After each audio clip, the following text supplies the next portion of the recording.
Everybody, Charles Bookwalter here, candidate for Indiana's 4th Congressional District, and I'm here in Davenport, Iowa with David Pautsch, who's a congressional rep. And what district are we in? First District of Iowa. First District of Iowa. Southeast Iowa. Yeah, so it's kind of an interesting story. We came over here yesterday in that terrible weather to try to help out on the ground. And David and I have a mutual friend, one of my church friends, that put us in touch. So I reached out to David and said, well, a lot of the opportunities were canceled because of the weather. I contacted David and said, hey, we're at the gun show. Being a former Green Beret, I thought, hey, this is my kind of place to be. I like going to gun shows, and I really like firearms. So we came to help out David. So yes. Tell us a little bit, because we don't know that much in Indiana about the caucus process. So what are your thoughts on it, or maybe what's important about it? And you can let the viewers know anything about your campaign as well. Sure. Well, the caucuses are an old tradition in Iowa. It basically stems from the fact that people didn't have enough information about candidates, so they came together to share the information, what was good or bad about a particular candidates. Well, that tradition has persisted, and the caucuses attract people who are informed about the races, and they know what their candidates think. They're Iowans, and they're a hardy bunch, so I think they're going to show up even though it's freezing cold out there in sub-zero temperatures. They are fed up with all the garbage that's going on in the government and the way they're trying to steal our rights and destroy this country, literally. So people will show up, you meet, you talk about your candidates, you take a vote, you can even add planks that you want to add to the Republican platform, and it doesn't last that long. Everyone shows up at 7 o'clock and have a good time and go home and watch Trump win it all. Yeah. Guess who I'm for? Yeah. But my candidacy is about helping Trump save America, literally. That's not just cliche. Our country is in desperate need of help because of people abandoning the Republican principles. Well, the basis behind a republic, the Republican is a republic, and that's a principle-based government with moral absolutes centered around God. And we have to get back to that. It's not a new concept. We just need to return to this republic of ours that is centered upon moral absolutes. Because right now, what we have is a country that thinks there's moral neutrality is possible. That's absolutely impossible. So we're going to re-embrace our Judeo-Christian ethics and say right is right and wrong is wrong. And we're going to see God turn this country around because only He can do it. Well, we were sharing our faith earlier, and I appreciate that. Something that we say a lot in our campaign is that a lot of these issues, the underlying issue in all these major themes that I think you and I share, a lot of them, these issues that we're running, it's an assault on objective truths. That's what it is. It's an assault on objective truths. One of those, I heard you talking earlier in an interview, because it's happening to us in our district, is this carbon sequestration. And frankly, what's happening in Indiana, and I think it's happening here in Iowa as well, is the Republican Party have aligned with the Biden Green New Deal energy scam. And they've done it because although they didn't vote for it in Congress, now that the money's become available, now they're going after all this money that is available through the Inflation Reduction Act, and it happens to be in the state of Indiana, Republicans. So is that also happening here with the carbon sequestration? I know that's a big deal with the eminent domain. Yeah, sadly, even the governor has embraced funds from this agenda and compromised herself. It's a big environmental lie. Carbon is not the cause of our problems. It's just a basic issue of cycling of the sun and the like. The carbon thing is just an excuse to try and control us and take over our country and destroy us. It's just all there's to it. Yep. And that is similarly one of those issues. It's an assault on objective truths. I mean, for the last 3 years, we've been told to follow the science and trust the science, and then here we're faced with this scam that we need to remove CO2 out of the air because we're toxic. We're the CO2 they want to remove, and pump it into the ground. I can't see it any other way and think that the word for that is scam. It's also what there's an economic term, I'm not sure if you've heard it before, called elite capture. It's when a small group of people have access to a lot of resources, in this case our taxpayer dollars, and then they would create a niche market for them to then shovel in all that money into to enrich Well, I think only a few people. there's a sophisticated term for that called tail wagging the dog. Enough of this nonsense.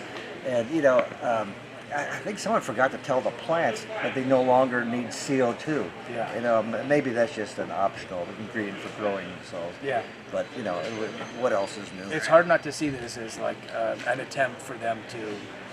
I mean, I've said it before about depopulation. It's not the first time. The eugenics program has been in place for a century. That they've talked about this and reducing the population. It's hard not to see that is a corollary or a symptom of that. Yeah, they think 93% of us are expendable because they only want 500 million people on the planet. It's just pure. So they can fly around and go wherever they want and own homes on oceanfront property that should be washed away, right? Because of global warming. Yeah, the water levels are rising. It's going to rise. Yeah. What are some of your platform messages or your platform points that you're running right here in the first issue? Well, the biggest thing that has to be dealt with is this border crisis. It's a totally solvable issue, but the Democrats don't want to solve it because they want to have all these. They want the invasion to come in. It is a war, and they are invading us. And so you have a situation where you have a fake president appealing to the Supreme Court, trying to stop the governor of Texas from protecting his own border and demanding he take down the barbed wire fence.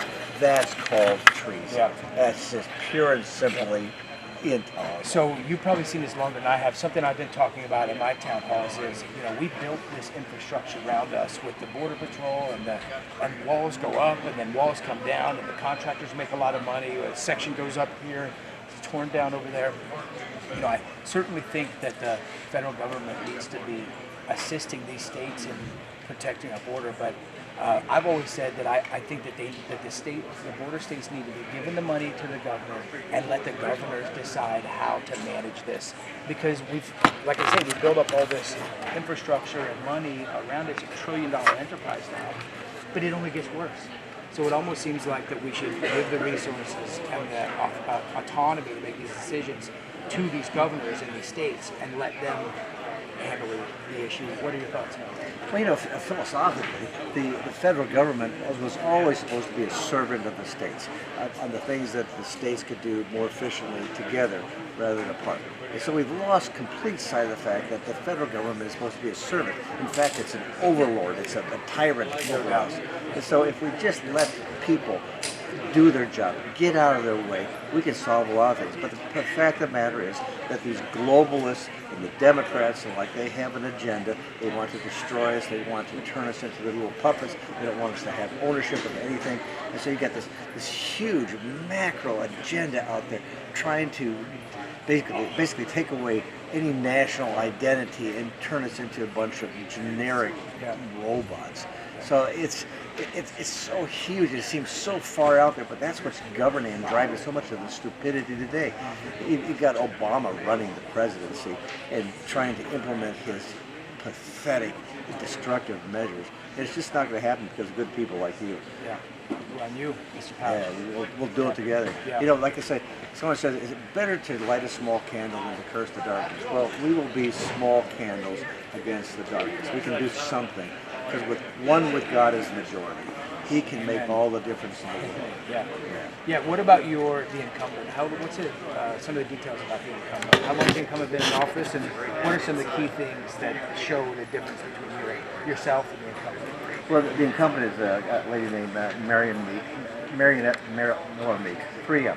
And she's been in Congress, she's working on her second term, and her pension, which she seems to need to be more concerned about than the big issues in our country. She's silent on all the big macro issues. She just deals in trinkets and handouts for the constituents. But her positions are very clearly demonstrated by this last passing of the NDAA, the National Defense Authorization Act.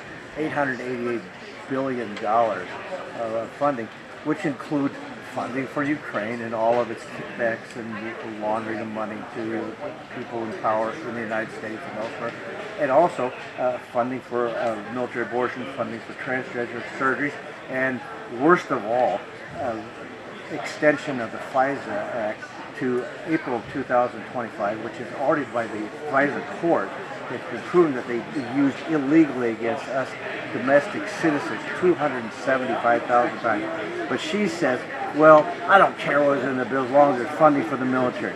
You don't care about all these omnibus items that are put in there. It should have never been voted for by any self-respecting Republican.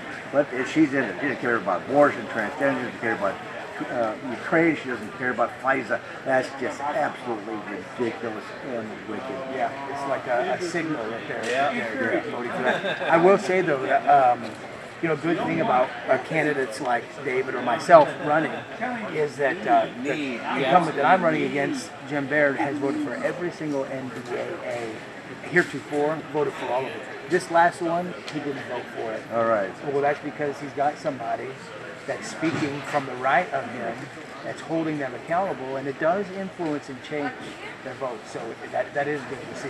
Half of the Republican congressmen voted for this sort of thing. So you got half of them that proven that they're untrustworthy. So what are we supposed to do when you have such a large percentage of your supposedly people of your own party who really aren't part of the party, who aren't true people who believe in the Republic as the Republicans? Yeah. So I think they're opportunists. So we talked about that bill because it had funding for Ukraine. I am a Bronze Star recipient for my meritorious service in combat as a Green Beret.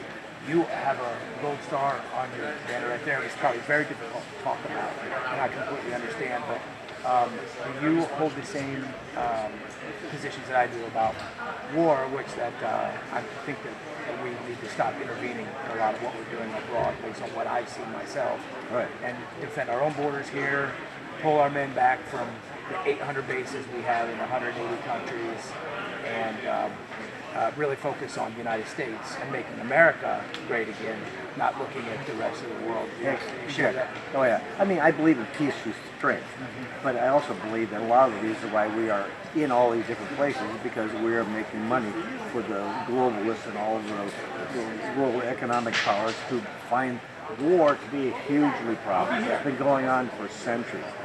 But we're going to put an end to it, and Trump represents the biggest threat against that sort of thing. I mean, my son Jason was killed over in Iraq in 2009, and he's better off than all of us because he's in heaven. But nonetheless, his service, as well as my other son, who's in Afghanistan and suffered all sorts of emotional injuries over there, they gave their lives, their fortunes, their sacred honor for this country. And now's the time for Dad to step up and do it. It's the right time to do it because I believe in this country. But a lot of these wars that they fought in, where was the interest? Where was the national interest over in Iraq or Vietnam or Korea?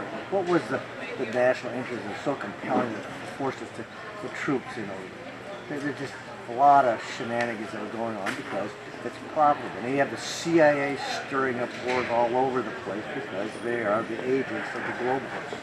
So it's just a nasty agenda. Yeah, well, we've seen it. One of my greatest fears, we were talking about, because a lot of people have talked about this movement that we have of all these congressmen running for office. But I've heard that some establishment folks say, just be patient, that'll die in 2 years. The liberty movement will be over. I don't agree with that, but here's a great concern I have because the America First movement, the first one, started under Robert Taft and McCormick from the Chicago Tribune and some of these older generations. They were called isolationists because they didn't want the United States getting involved in World War II. Ours was supposed to be a strong defense, not a strong offense. And oftentimes that war is what crushes the liberty movement. And they wrote about this because they point the finger at people who don't want to be involved in those overseas wars, and they paint us as unpatriotic. And I don't think that's fair. And my concern with what's going on now in the Middle East is that it will result in a war with Iran. This is something that they've wanted to have for a long time. It's the last two in Wesley Clark 7 that you talk about. If you look it up, the Wesley Clark 7, there's 2 more countries in the United States haven't removed or overturned their governments. And if something like that was to happen, it'd be real difficult for real liberty, America First people to maintain that message of staying out of wars because there's going to be so much movement behind it. So I think I say that all just to remind people when we're looking at this in 1 month, a full-scale war with Iran, we need to be very careful about it. Something like that does hurt those liberty movements. Two things. Number one, Trump already had them on the ropes. Iran was already bankrupt. They were already floundering, and that can be reinstated very quickly. But Biden has fused them with cash and is now feeling kind of cocky. But we already put them in their place, and Trump will do it again. He will get back in place. But secondly, and more philosophically, I believe that despite the desire that all these people have to do with the liberty movement and all the folks who believe in our republic, I think there's a promise in Micah says the earth will be filled with the knowledge of the glory of the Lord as the waters cover the sea. And that has yet to be fulfilled. This is before Jesus comes back again, but the earth will be filled with the knowledge of the glory of the Lord as the waters cover the sea. And I think we're part of the fulfillment about this, not because we're so righteous and pure and holy, but because we recognize that we're not. Yeah. And recognize that our righteousness Like Paul comes said, from Jesus. I'm the worst among you. Yeah, I'm yeah. the worst among you. Yeah, we're not here to promote the self-righteous club. We're here to promote the Jesus righteous club and all his power and glory. Because neither of us would call ourselves, who would have ever imagined that we were running for Congress? But because God and his heart for this country and his desire to share it with us, here we are, running for Congress. Amen, David. Amen. Great. That's well put. Yeah. Well, we're here to help out, so we look forward to it, helping out the David Pautsch campaign. Well, you are a great man. Yes. Hey.